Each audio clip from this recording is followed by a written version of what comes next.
Hi, Geminis, and welcome to your January 2021 General Tarot Forecast. This is Sky here to talk to you about the energies coming in for your sign generally in the month of January.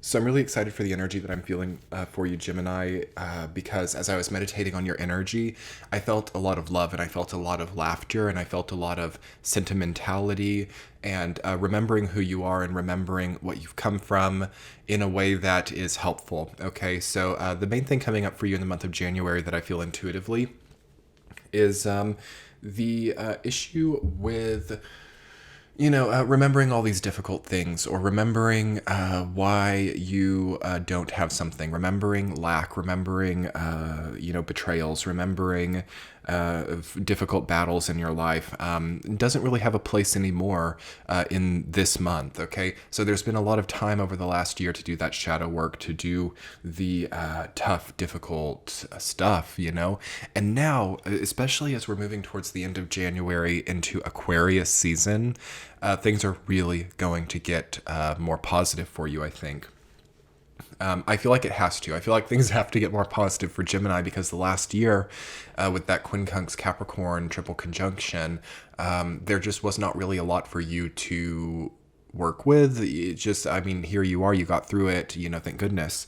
And now there's going to be something for you to really work with in January with the trine of Jupiter and Saturn, especially for Taurus, Gemini cusp people.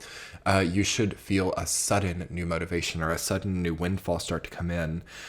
You have Ace of Wands coming up and King of Wands. You need a little bit more adventure in January if you can. You need a little bit more love in your life. It also feels like the Lovers is coming up, which can not only just be like, relationships, but it's like we really enjoy in life when we have a good decision to make. We don't like to tell ourselves this. Some decisions in life are really hard to make, but actually having options and having decisions is one of the best things in life. So it feels like you have a new decision, and that could be really enjoyable for you. And I think that taking maybe a weekend getaway or having a hiatus of some kind might also be important for you, okay? Time to just be you, time to just rest your voice or rest your eyes or rest your persona before we get into this Aquarian wave might be a really good idea if it is right for some of you. And it doesn't have to be something that you spend 2 weeks at or something that takes forever. Even just 24 hours of rest maybe in January would be really good for Gemini. As you maybe are resting through adventure also, or resting through new ideas, new desires, and new creative processes. Sometimes that is the case also, where something that might be a lot of energy for someone else rests you because it's like your calling. So finding your calling is possible this month. Finding, even in solitude with Four of Cups coming up, finding that sudden part to the puzzle, that piece to the puzzle that has been missing is likely. So let's talk about the week-to-week Gemini. In the first week of January, you have Two of Swords reversed, rooted down by the Lovers. So your boundaries are really changing. Your love philosophy also seems to be changing as well. Who you let into your life and the types of people that you're encountering comes up a lot. So there could be an evolution, whereas you might have always hung out with like a partying crowd. Now you might be with a more intellectual crowd. It feels like the crowd of people becomes very apparent. And it's easy also to be pulled down. So I've known a few Gemini people who have been really struggling with like a peer pressure or people wanting them to do things that are not really good for them. So keep that in mind also, make sure that you're not just succumbing to a collective whim when it comes to being around others, and make sure that you are asserting your needs, okay, or your wants. It feels like there are a lot of assertions toward you, and maybe from your own want to diffuse a situation or to create a type of ease, you just kind of do what everybody else wants you to do.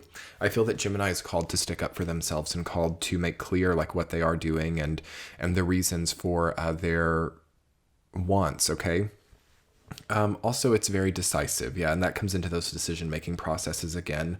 With the Lovers being your only major arcana card this month, it is about a decision. It is about a crossroads. It is about, are these people that have been part of my grouping for so long, are they limiting me? Are they, demanding that I cut myself off at the knees to fit in? It does feel like Gemini has a new a friendship to have, or a friendship with new types of people really ready to be cultivated.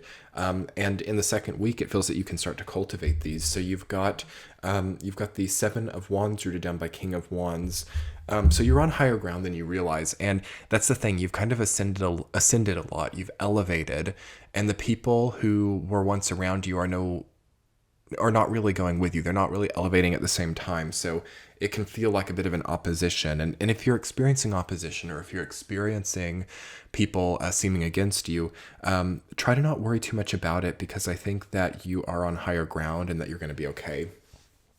King of Wands rooting that down says that don't be afraid to broaden your horizons. Don't be afraid to meet new people. Don't be afraid to explore or go to a place that you've never been to before, and see if that doesn't open up a few new people. Like if it doesn't open the door to a few new people who are more so on your level, or are right for you. Okay. This seems to be the main thing this month. Is it's like, will you settle for that abusive relationship? Will you settle for that narcissistic enabling in your life? Or will you kind of seek out that new, more equal footing? Week number 3, Geminis, you have Ace of Wands rooted down by Six of Pentacles. So creative solutions to give and take issues. So a compromise for those of you who are in relationships definitely comes up. Six of Pentacles is like the card of compromise.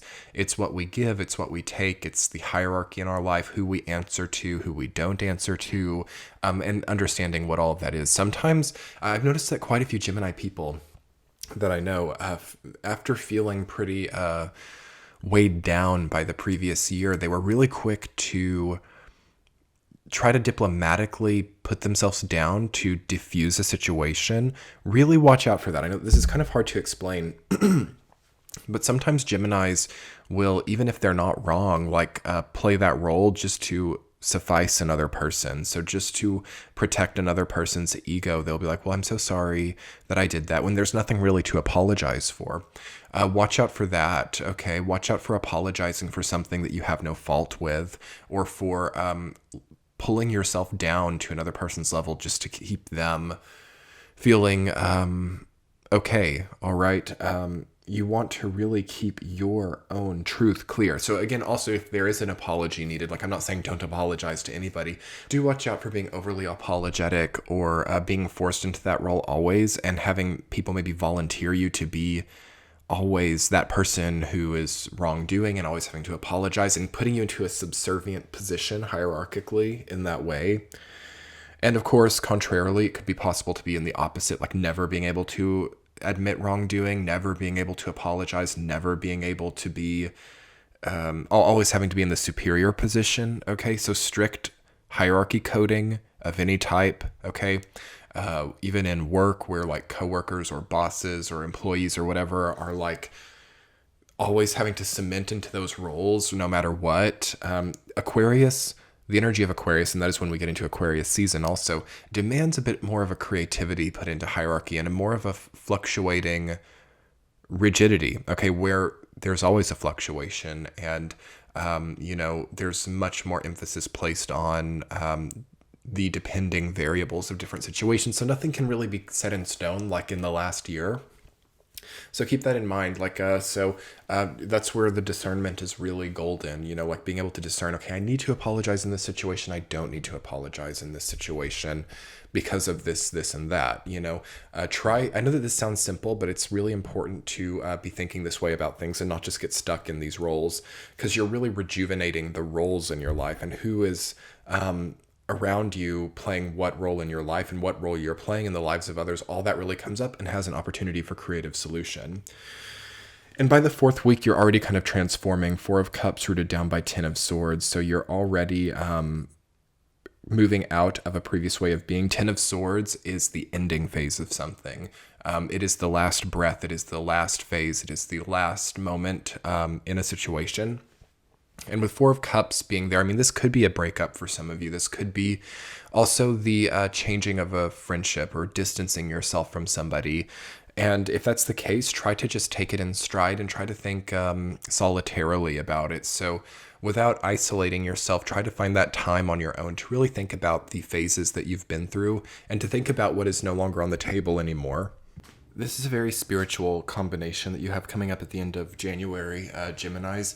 And there can be a bit of sort of a sentimental angst or sentimental sadness that does enter as there is an inevitable kind of do-over or an inevitable progression that you make, which is so positive and so good and so much more authentic. But nonetheless, even sometimes when we overcome a difficult pattern or we evolve basically as people, we can still remember how things were in a more devolved state and feel that that was better in hindsight when it wasn't. So what I'm getting at for the fourth week is that the acceptance and understanding of life's progressions is important, and that nothing lasts forever, nothing is forever. And, we start to think about life, we start to think about mortality, we start to think about, what are we living for? Which is an existential crisis for some people. Not really for you, but it's meant to be joyful. What you're seeing at the end of January is meant to be joyful. It's meant to be a celebration. It's meant to be incredible. And it's meant to sort of, from what I'm understanding of the energy, it's meant to be a reward or a very positive evolution. Try not to get too attached to the way that things were or the way that things used to be. Try to remember how difficult certain things were if there is still a fondness, or try to remember how much grit it took to overcome those previous difficulties. And then start to get into that creative mindset that you have with Ace of Wands, King of Wands, and the Lovers, and find those really high vibrational decisions, okay, about what you want your reality to look like, about what you want to create, about what it takes to do it all, and enjoy experiencing life. It seems to be what it all comes down to. But anyway, Gemini, thank you so much. I'm going to conclude your general reading on that note. I'm going to put together an extended reading on Patreon. I do weekly forecasts over there, early ad-free extended readings, all for one monthly fee, and it goes to support this channel. So if you want to check that out, I'll link it below and in the center of the screen. And without further ado, let's jump over to Patreon for that extended reading. Much love, Geminis. Bye.